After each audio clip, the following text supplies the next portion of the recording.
Nasaan yung mga general? Papaalala ko lang sa mga PNP na nandito, mga bisita, hindi kayo welcome dito.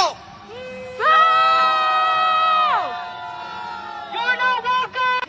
Akala nyo welcome kayo dito, nagpipicture pa kayo, nagse-selfie pa kayo, ang kakapal na mukha nyo, kuya, manduro ka na manduro, bukas magkapantay pa rin tayo, magtatrabaho tayo. Bilyonaryo ka, bilyonaryo ka. Marami kang pera, kuya. Kuya!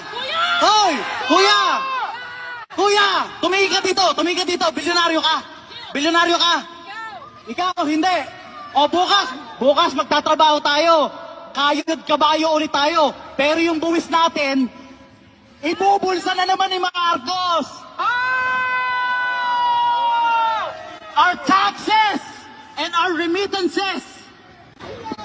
Nakakahiya. Tulad ngayon, magagarbong mga damit. Wow! Pero pag nanood kayo ng balita sa TV Patrol tsaka sa GMA News, nakikita nyo ba yung mga kababayan natin naghihirap? Nagugutom. Hindi nyo naiisip yun. Hindi nyo naiisip yun. Yung mga kababayan natin ng pandemya, walang makain.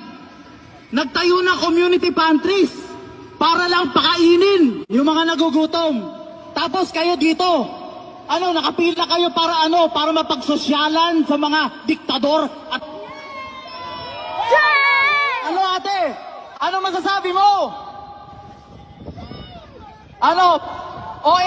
Enjoy nyo ang party.